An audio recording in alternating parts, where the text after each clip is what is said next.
मत रूप निहारो दर्पण में, मत रूप निहारो दर्पण में, दर्पण मैला हो जाएगा। निज रूप निहारो अंतर में, अंतर उजला हो जाएगा। आदमी रूप की तरफ ध्यान देता है जिस पर इंसानों की नजर जाती है, लेकिन स्वरूप की तरफ ध्यान नहीं देता है जिस पर परमात्मा की नजर होती है। रूप से लोग पसंद करते हैं आपको, और स्वरूप से परमात्मा पसंद करता है। क्योंकि आदमी का जिस्म क्या है, आदमी का जिस्म क्या है, जिस पे सैदा है जहाँ एक मिट्टी की इमारत, एक मामूली मकान। खून इसमें गाढ़ा है और ईंट इसमें हड्डियाँ, खून इसमें गाढ़ा है और ईंट इसमें हड्डियाँ, और चंद सांसों पर टिका एक हमामी नूर जहाँ। मौत की झकझोर आंधी जिस दिन भी टकराएगी, और दम की दम से यही इमारत टूट कर गिर जाएगी, दम की दम से यही इमारत टूट कर गिर जाएगी। तो आदमी वास्तव में अपने आप को देख ले, अपने उन हकीकत रिश्तों को देख ले जो कि देखने में बड़े खूबसूरत होते हैं, अंदर से बिल्कुल खोखले होते हैं। आज के रिश्ते तो वैसे भी कौन कहता है, कौन कहता है कि रिश्ते खिदमत के लिए होते हैं, कौन कहता है कि रिश्ते खिदमत के लिए होते हैं। अरे रिश्ते तो सिर्फ स्वार्थ के लिए होते हैं, रिश्ते तो सिर्फ स्वार्थ के लिए होते हैं। आज के रिश्ते वास्तव में रिश्ते नहीं रहे। आज एक परिवार का एक भी रिश्ता प्रगाढ़ नहीं रहा। पति पत्नी माँ बेटे सबके स्वार्थ के रिश्ते हैं। पति को ये है कि पत्नी के कारण उसका प्रदर्शन होगा, धन का प्रदर्शन होगा, उसकी तारीफ होगी, उसे इज्जत मिलेगी। और पत्नी का स्वार्थ ये है कि पति के कारण उसे कपड़े मिलेंगे, गहने मिलेंगे, सुविधाएं मिलेंगी, और उसको संसार के सारे सुख मिलेंगे। लेकिन कौन प्यार करता है? एक जमाना था जब प्यार के लिए लोग पैसे को ठुकरा देते थे। आज वो जमाना है जब पैसे के लिए लोग प्यार को ठुकरा देते हैं। प्यार को ठुकरा देते का मतलब आज जरा सी बात में जरा सी कमी हो जाए तो आपको पता है तलाक की नौबत आ जाती है। लोगों ने रिश्तों को खिलवाड़ समझ रखा है, जूते चप्पलों की तरह बदल देते हैं। एक दूसरे के प्रति आप लोगों के अंदर बहुमान नहीं है, स्वाभिमान नहीं है, सहानुभूति नहीं है। न तो पति सोचता बस मेरा काम कर दे और परिवार चला दे, परिवार बढ़ा दे, इतना ही मेरा नाता इससे। और पत्नी भी सोचती मेरी सुविधाएं मिल जाए, मुझे घूमने मिल जाए, नौकर चाकर मिल जाए, गाड़ियां मिल जाए, मात्र इतने तक रिश्ते रह गए। आज बाहर से जो देखने में बहुत सुंदर परिवार लगता है, उसके अंदर भी झांकोगे तो शायद न तो चैन है, न तो नींद है, और न भोजन है, न भूख है, न प्यास। आपके अंदर एक जीवन में प्यास कौन सी होना चाहिए? अपनी प्यास होना चाहिए। बाहर के प्यास तो बहुत बुझाई है। आज तक इतना पानी पिया है कि कुंद कुंद स्वामी कहते हैं कि इतना पानी पिया है कि सागर भी छोटे पड़ जाएं। और कहते हैं इतनी रोटी खाई है कि सुमेर पर्वत जैसा ढेर लग जाए। इसी जन्म का हिसाब किताब लगाना तुमने कितना खाना खाया है। लेकिन भूख कभी तृप्त नहीं होती। खाना अपने आप में कहता है खाना, तू खाकर मुझे तृप्त नहीं कर पाएगा, खाने से तो मैं तृप्ति नहीं होती हूँ।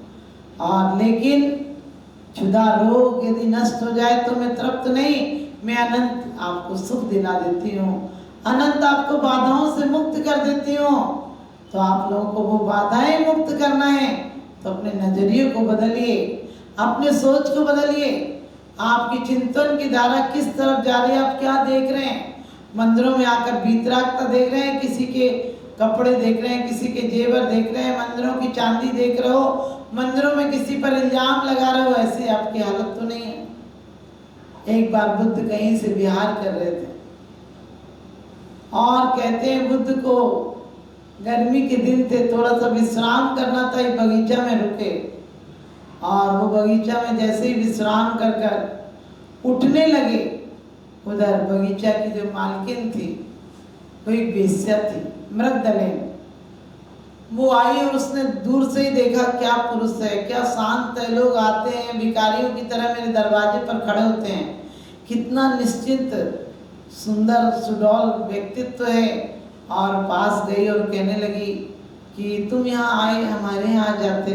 उन्होंने कहा नहीं, बहुत बहुत धन्यवाद तुम्हें, अब मैं जा रहा हूँ, मेरा विश्राम होगा, मुझे विश्राम करना था। क्योंकि आप सिर्फ कहते हो वन उपवन प्रसाद कुटी में नहीं, खेद नहीं ममता हो। तुम क्षेत्रों पर भी जाते हो तो बोलते कौन सी होटल अच्छी है।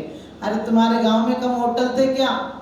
कौन सी जगह खाना अच्छा मिलता? अरे यहाँ तो कम से कम व्रत करो, उतना समय जो खाने में लगाओगे वो एक टाइम खाने से गुजारो।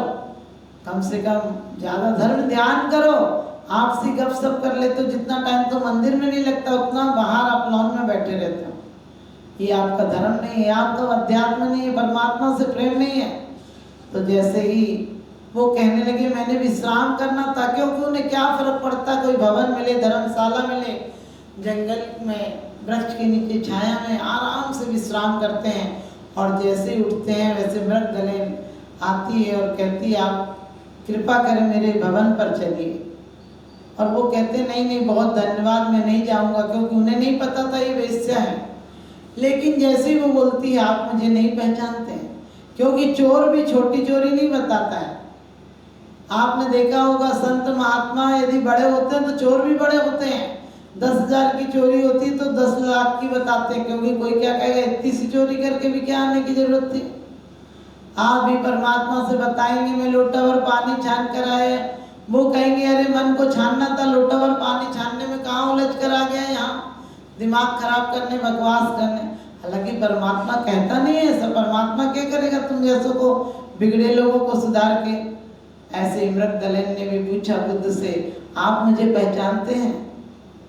उन्होंने कहा नहीं, तुम एक स्त्री हो, बस एक आत्मा हो, इसके अलावा और क्या पहचान हो सकती है?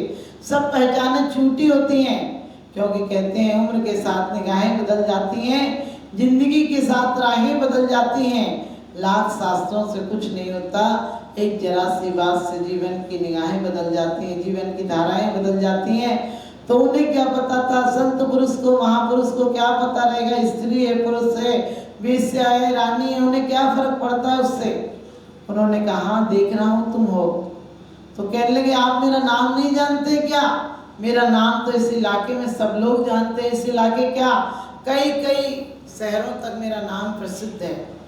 उन्होंने कहा होगा प्रसिद्ध, मुझे क्या करना, मैंने प्रसिद्धि छोड़ दी तो मेरा ख्याल ही नहीं जाता प्रसिद्धि पर। फिर वो बोली मेरा नाम मृगदलेन है, आप भूल गए, आपको ख्याल नहीं आया, मेरा नाम बहुत मशहूर है। उन्होंने कहा होगा। फिर वेश्या ने कहा आप कृपा करिए, मेरे यहाँ तो लोगों को समय नहीं मिलता, लोग आकर प्रतीक्षारत रहते हैं। मैं आपसे कह रही हूँ कि आप मेरी बात रख लें, जरा सा कोई थोड़ी देर मेरे घर पर भी विश्राम कर लें। उन्होंने कहा तुमने कहा तो समझो कर ही लिया, लेकिन मुझे जल्दी निकलना है, मुझे आगे गांव जाना है, क्योंकि संत को कहाँ फुर्सत होती कहीं विश्राम करने की। वो जहाँ जन्म लेते हैं उस घर को भी छोड़कर चले जाते हैं, उन्हें विश्राम का कहाँ मौका है। तो उन्होंने भी कहा मुझे आगे जाना है और तुम जा सकती हो। उसने कहा कि आप जानते हैं मेरे को लोग कितना प्यार करते हैं, आने के लिए तरसते हैं मेरे पास, और मैं आपसे कह रही हूँ कुछ क्षण मेरे घर पर चलिए, भोजन पानी कर लीजिए। उन्होंने कहा भोजन तो हो गया। और कहते हैं कि मृगदलेन ने कहा कि आप मेरे लिए इतना भी नहीं कर सकते हैं क्या? बुद्ध ने इतनी अच्छी बात कही कि तुझे लोग जो तू कहती है प्यार करते हैं, कोई भी प्यार नहीं करता है, सब अपने स्वार्थ के लिए प्यार करते हैं, अपनी वासनाएं अपनी कामनाएं हैं। लोग कौन किसको प्यार करता है? कोई किसी को प्यार नहीं करता है। सिर्फ मैं तुम्हें वादा करता हूँ, मैं ही तुम्हें प्यार करता हूँ, और मैं तुम्हें प्यार करता हूँ, एक आध दिन तुम्हें जता दूंगा, बता दूंगा। और इतना कहकर बुद्ध तो निष्प्रय वृत्ति से आगे बढ़ गए, और वो देखती रह गई, निगाहें उसकी लगी रह गई कि कितना स्वस्थ, कितना शांत, कितना प्रसन्न चित्त, कितना निष्प्रय वृत्ति था। धन्य है, सभी पुरुष हो सकता है। और कहते हैं वो चले गए, कोई 15 वर्ष बाद उसी रास्ते से आए, तो जिस महल पर दीप मालाएं जलती थी, बाजे बजते थे, नौकर चाकर खड़े रहते थे, राजाओं की लाइनें लगी रहती थी, वहाँ पर प्रतीक्षारत रहते थे, लोगों के स्वागत सम्मान चलते रहते थे, उस भवन में आज कुछ नहीं था, अंधेरा था, खंडहर सा हो गया था। एक बूढ़ा सा नौकर बाहर बैठा था, उससे भी चलते नहीं बनता, अंदर से कराहने की आवाज आ रही थी, और बुद्ध गए, देखा कि वो बीमारी से घाव फोड़े हो गए उसके शरीर पर मर के, और वो बीमारी से करा रही है। और कहते हैं कि बुद्ध गए, उन्होंने उसको दवाइयाँ लगाई, दवाई पिलाई, कुछ दवाई औषधि दी, और अब तो ठीक से दिखता भी नहीं था, मृगदलन को सुनाई भी नहीं पड़ता था। और बुद्ध ने कहा कि देखो, मैंने तुम्हें बताया था कि मैं ही तुम्हें प्यार करता हूँ। समय के साथ सब चले गए, मैं तुम्हारी आज सिर्फ शरीर का उपचार नहीं करूँगा, आत्मा का उपचार करूँगा, और तुम्हें परम सुंदरता प्राप्त हो सके, स्थायी सुंदरता प्राप्त हो सके, जन्म जन्म में तुम्हें देह के वस्त्र ना बदलने पड़े, वो तुम्हें संन्यास दूंगा। और उसे समझाया, उसका हृदय परिवर्तन हो गया, बुद्ध के चरणों में गिरकर सच्ची सन्यासिनी हो गई। तो आप भी समझ गए, हृदय परिवर्तन हो जाए तो मरघट भी मंदिर हो जाता है।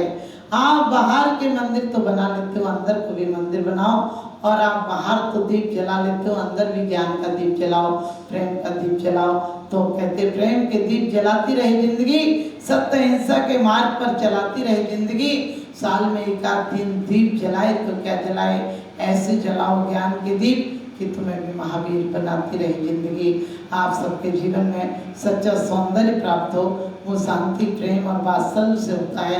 आपके जीवन में सुखों का झरना बहे, ऐसा मेरा शुभ आशीष।